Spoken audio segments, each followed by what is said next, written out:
Hello everyone, this is Marita, one who catches lightning, with the Path of Ish podcast, Walking with Our Shadow, where we share ancient indigenous teachings of remembrance, all so we can walk and learn how to walk a path of radical self-love. As we welcome another opportunity to come together in this circle of learning, of growing, of evolving, of gathering, of connecting, of remembering,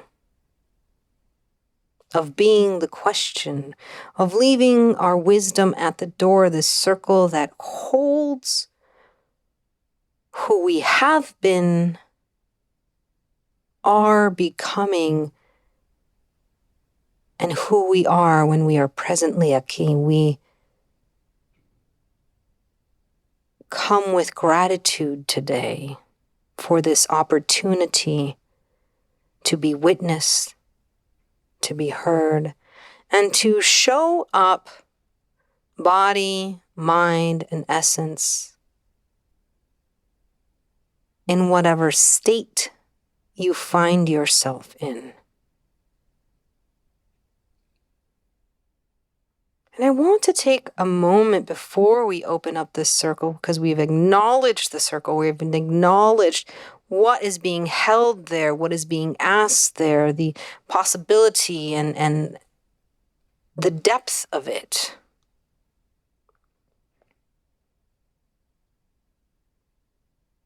Sometimes when we get into circle, we've forgotten how we got to the circle, and that path of getting to the circle, that path of finding your teacher or finding the teachings that you need at that specific time in your life is as important.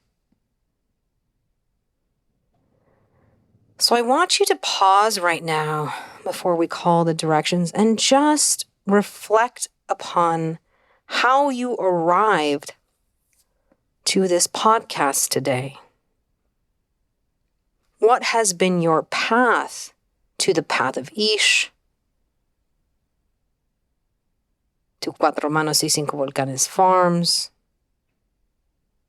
to One Who Catches Lightning, to the Mayan calendar, and anything within that or beyond? How did you arrive? What led you here? How long was that path? If you are new to a spiritual path, or what we are calling a spiritual path, or a enlightenment path, or transcendent path, or whatever verbiage or lingo you come from. I will even include pilgrimage because I know that is used.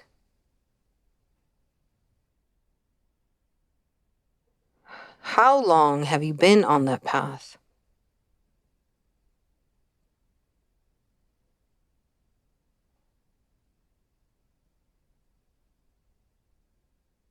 And just acknowledge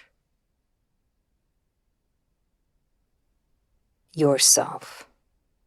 Whether it has been a long path, a straight path, a meandering path, a challenging path, it has had its ups and its downs. You might have left it, you might have returned, and it doesn't matter what it looks like, but just take a look back and see the beauty of you becoming your medicine.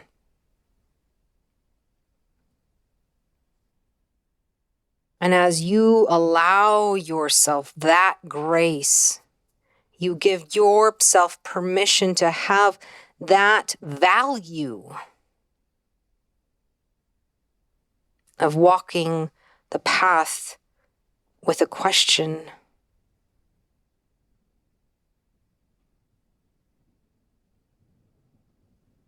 We then approach the circle to create this delineation of this part of the path.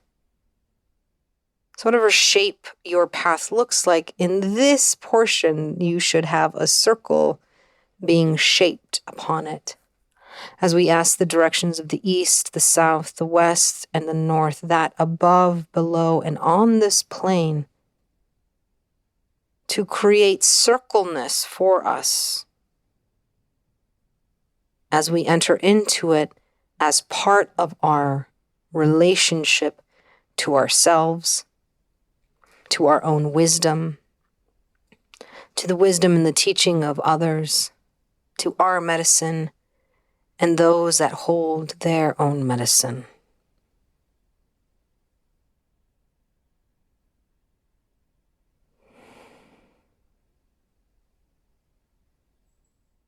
And as you allow yourself the grace to accept yourself and enter,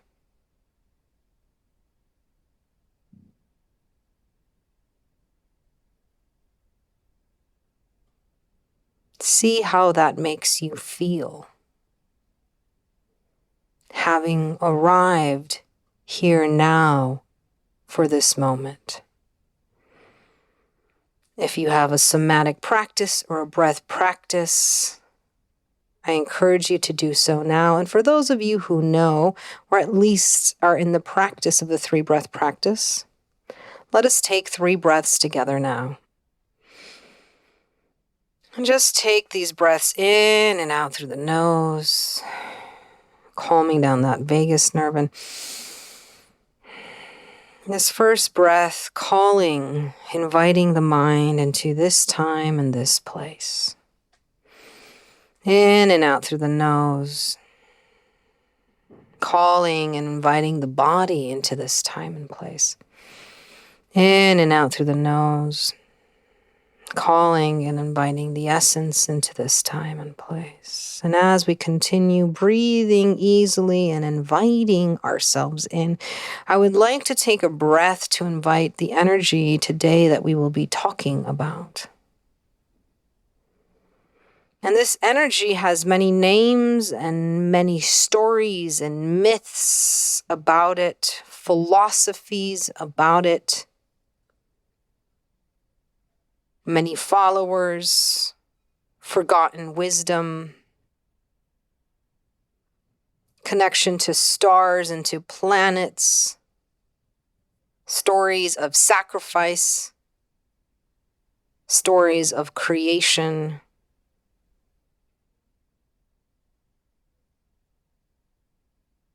And today we then invite in the rainbow serpent.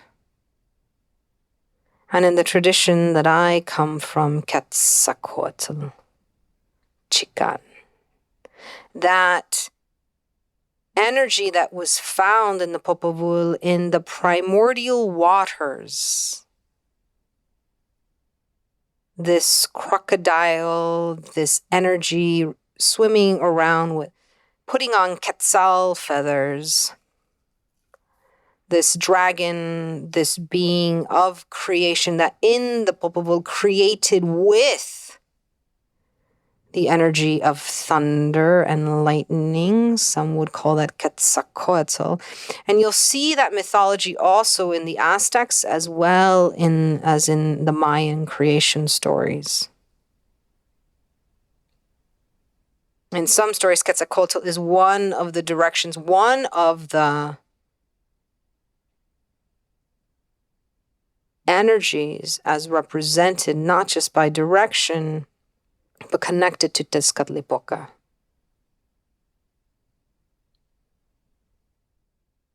And so I want you to just start to see what resonates with you. Where do you know? What do you know? There is then the connection to Venus, and at this time, Venus being seen as a planet of war. And some looking at it as a planet of war and the lack of love. And also consulting of when to make war. Knowing that war sometimes was not the last answer, but had to be the first. If war meant creating good boundaries, respect, love, and the continuation of a people.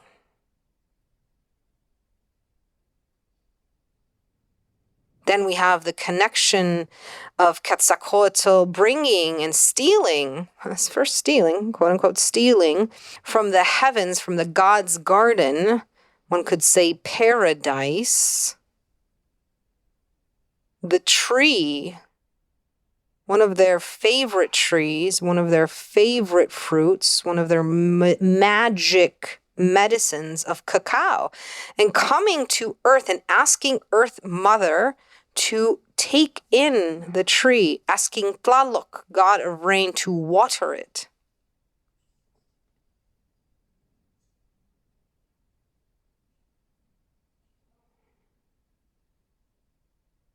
There are stories of not just creation and multiple layers of creation or attempts of creation, as some mythology says we are now in the fifth world. And some mythologies were in a different count of a world. And to get to this fifth world, it involves a story of Quetzalcoatl and Tezcatlipoca going into the underworld and giving blood. Sacrifice, right?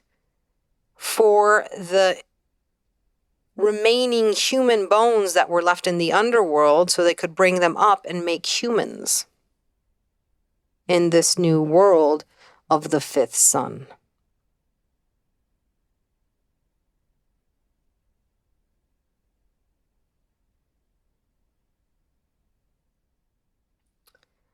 One would also say that there was at times followers, or mythology, not mythology, but philosophy that followed this philosophy of the feathered serpent and could be seen as a priest took on that name and lived that life.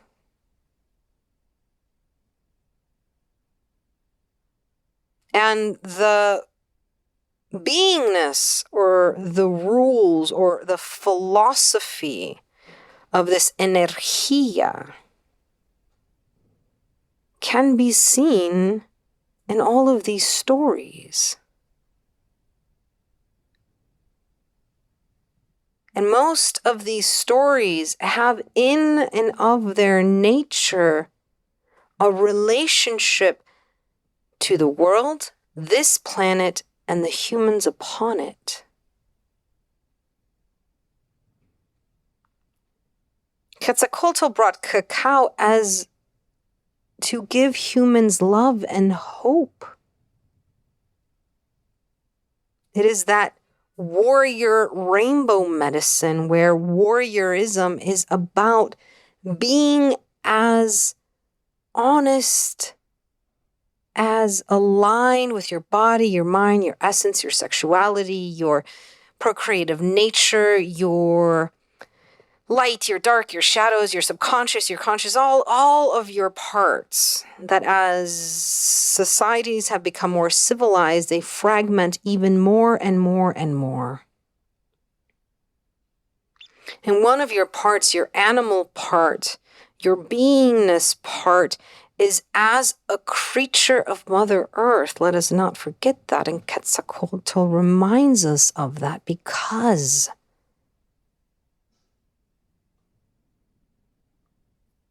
this they, them energy, this she, he, they, them energy is about an idea not of superseding and transcendence as an escape, but of becoming completely yourself.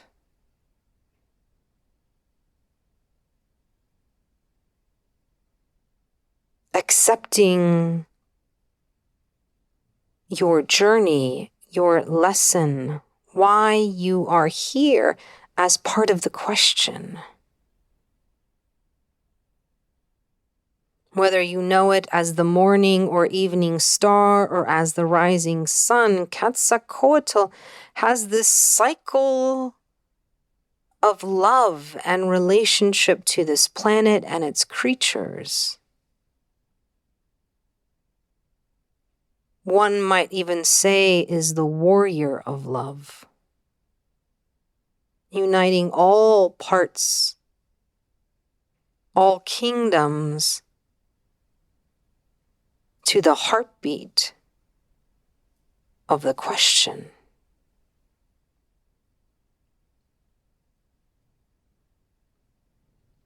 It is an opportunity to accept, to remember, and to forget.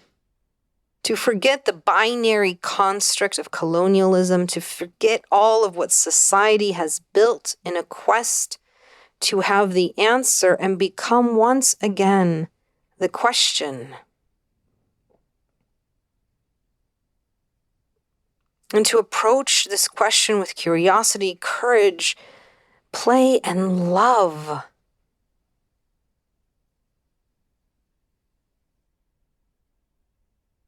Knowing that you will arrive the minute that you let go. You let your grip of your knowledge be released. Your grip of your reality. Get a grip. Lose the grip, says Quetzalcoatl. Lose yourself to remember yourself. Forget yourself to find yourself again. Because as the Mayas say, we are born amnesiacs. And so we need to remember. But for us to remember, we have to remember to forget. We have to forget conditioning. And part of the medicina of Quetzalcoatl and why it is coming up again at this time in humanity is that humans are ready to evolve in a way that they have in the past a little bit and then swept it all away. But they're at that evolution of becoming the question again. Instead of this continued seeking of one way and one answer that, as you can see, has devastated this planet. The thirst for power, which is knowledge, and to condition it to reproduce the same bits of information, has taken so many minerals, animals, plants, vegetables, all of the beingness of this planet has sucked up. That program of the one and only takes so much energy and demands so much energy that sometimes we are not even left with anything else.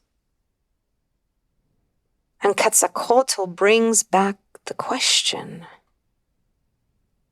the opportunity of evolution, which is not the answer, but the continued question.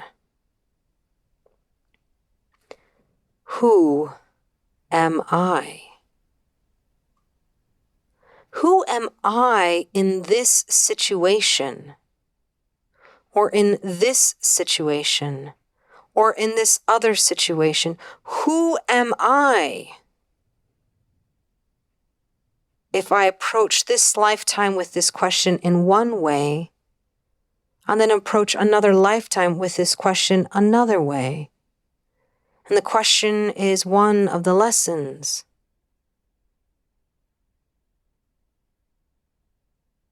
Who am I in this life? And the question and the answer to all that is all of, ¿cómo se dice?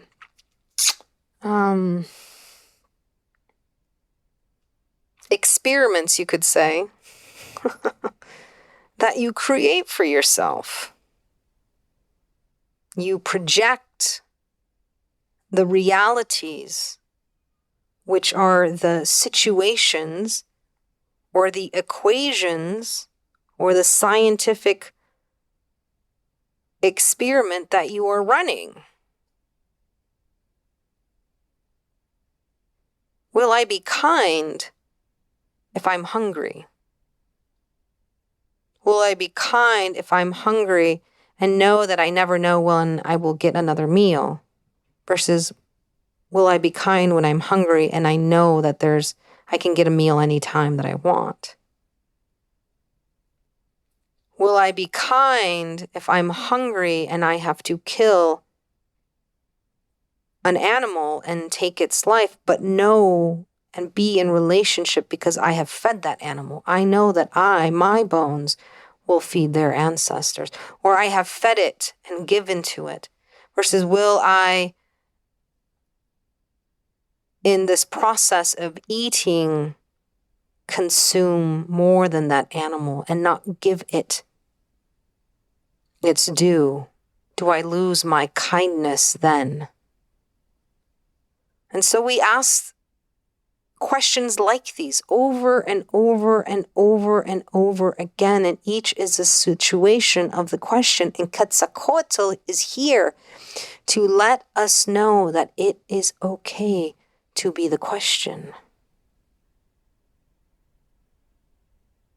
It is here to allow us the spaciousness of who we are, and the diversity and the multiplicity of the realities that we create based at that moment on our connection to the source question of creation, which is love or the lack of love.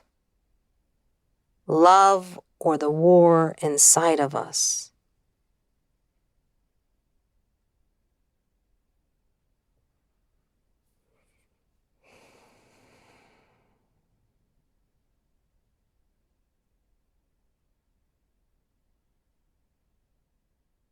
There's relationship that people take on when they talk about Quetzalcoatl as a feathered serpent, whether they go into the mythology of dragons and the power and the energy of dragons, of serpents, of changing your skin, of transcendence, of being able to, what I like, to be close to Mother Earth, slithering. And what I find interesting is that serpent gets a bad rap in many Judeo-Christian traditions, because the serpent allows for transformation, allows for the shedding of old skin, old programs that no longer fit. It calls for the evolution of who you are, that in your medicine is to continue to ask the question. Quetzalcoatl brought cacao for us so that we could ask the question from our heart center and not be distracted by our mind, and to calm down our essence. And cacao gives all of our parts the necessary medicina.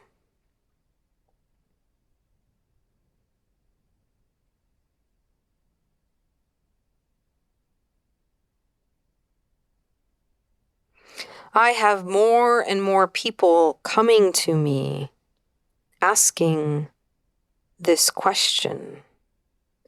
They come to me through Path of Ish, or they come to me because they want a Mayan reading, or they come to me because they follow my once in a while 1 minute Mayan calendar updates on TikTok, or what I've posted on YouTube, which has been a long time ago.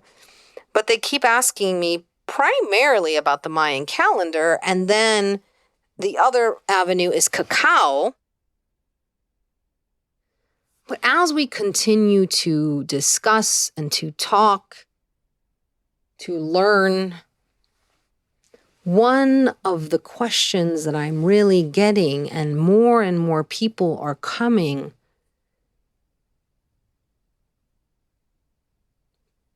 to sit with, is the relationship, the medicina that I have with Quetzalcoatl. My remembering And this is not just a remembering of lifetimes, but this is a call back to love.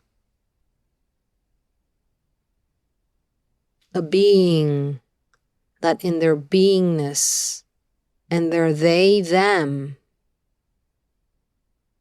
allows us and gives us the vehicle through cacao to be completely ourselves, whole, to take responsibility for how we are learning and asking the question.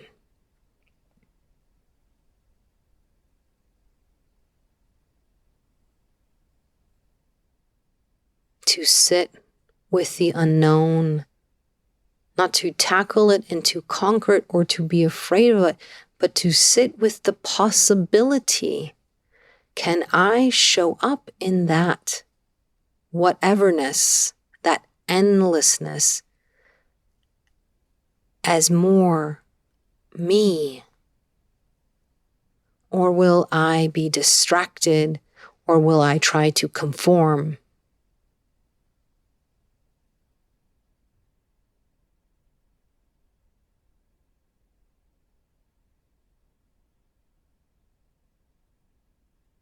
My wife suggested that I do this topic because I have an upcoming class called Cacao and Cosmology, which used to be just, one of my, what I call intensive classes, which I like to do over 1 month. And we go in and do 4 weekends in a row, 90 minutes, quick, brief, deep dive overview. And as I've sat with that class that I've taught, 3 times at least, maybe 4, I sat with cacao and I sat with the mind calendar that keeps asking more of me and said, well, why don't we put these together and why don't we give it more time? And as I sat with this possibility of this class that I've been asked to teach, Quetzalcoatl came and said, I know you think this class is just about cacao and cosmology,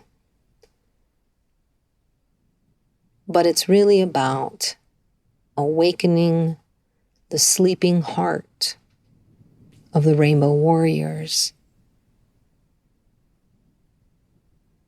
that have had long journeys of forgetting, of awakening, and are ready to remember.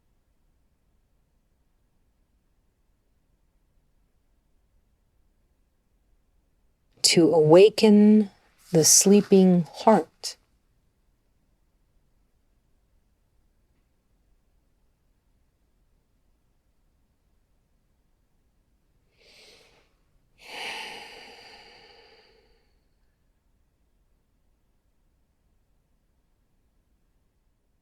So many times when we look at spirituality this day, it is mind oriented. And we've talked a lot about this in these podcasts about mindfulness, really using the mind, or people think meditation is metadata, and that means information and dealing with the mind. And we understand that the mind is here to do whatever it's here to do, right? Collect information, store data, report back, run different systems of biology, in our bodies. It is necessary.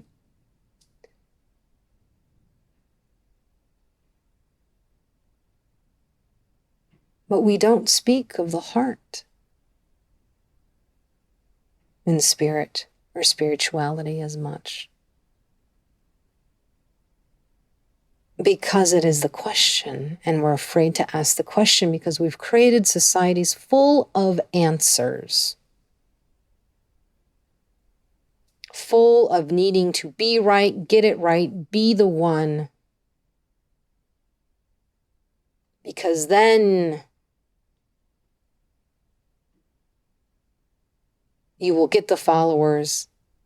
You'll be able to maintain yourself. And let me tell you, one answer to everything sounds very easy, and maybe that's the call that people want. Their life seems so complicated that it's just easier. There's a sigh of relief that there's one right answer to the question, one right way of how to live your life. But if you really look at consciousness, since we are so much more dark matter, as my friend Angel Deer says, than what we are consciously in relationship with, if we're that 90% of the unknown is the question. The answer is the 10% of what we know. Don't you think consciousness is greater and the possibilities are greater than what we know? Therefore, the program of the one way is just a loop.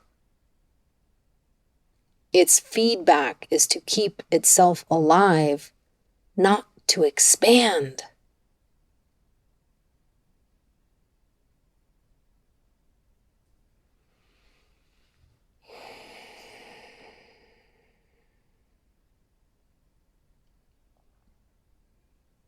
Not to reflect back with possibility, because it already has the answer. Quetzalcoatl is here to awaken the sleeping question in our hearts. That way of living in medicine, in living in our unknown, and co-creating from that place in our they and in our them.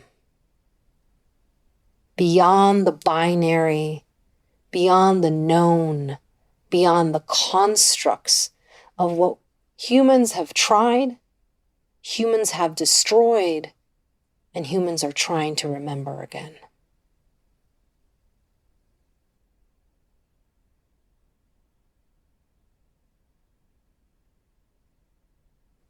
If any of this stirs your heart, if any of this makes you remember, I call you to the circle. Come to the circle. Sit with the medicina of cacao. Sit with relationship to the cosmos and natures in a timeless revolution around itself, in relationship to the all and to what we call a day in the Mayan calendar, and the beingness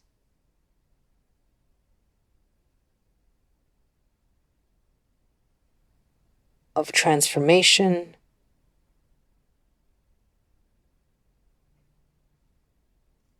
and love.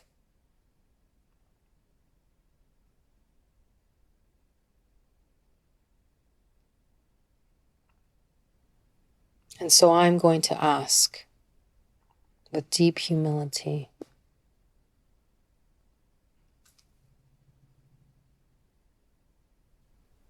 for Quetzalcoatl to do what Quetzalcoatl wants now.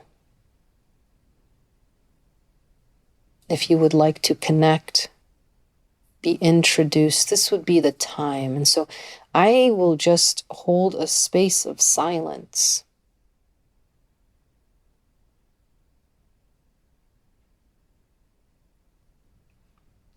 for about 1 to 2 minutes. And this is your time in your own way to approach the beingness, the energía, to see what your mythology of creation crisscrosses this thing, this name, this feathered rainbow serpent, and to just sit with Quetzalcoatl.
So as we slowly start awakening from this silence,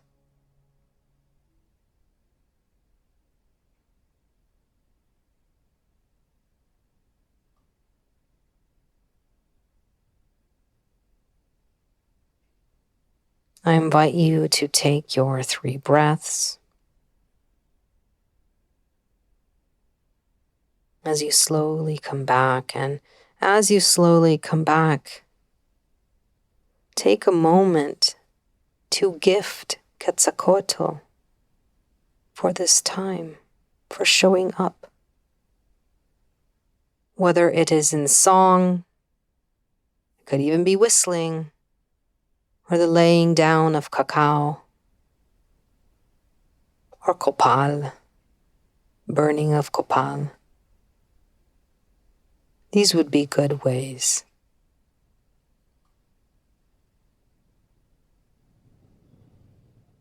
Remember, we must always be in a reciprocal relationship, because when we are not, the information stops.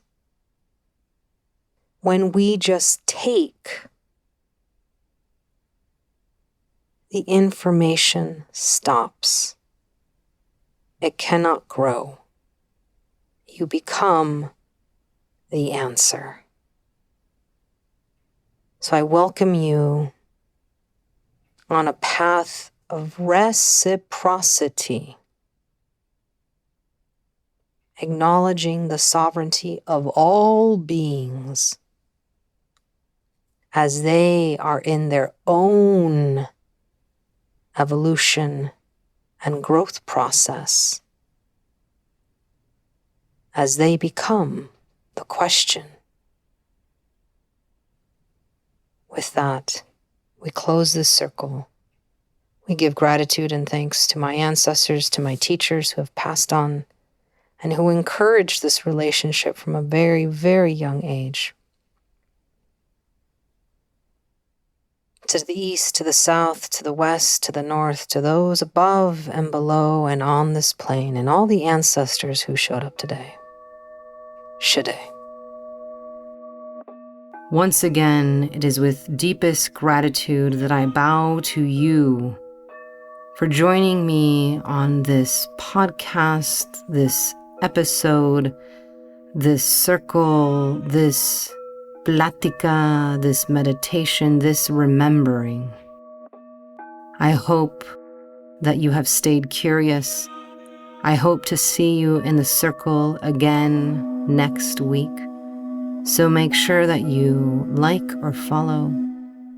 Until then, may you be blessed with abundance of peace and radical self-love.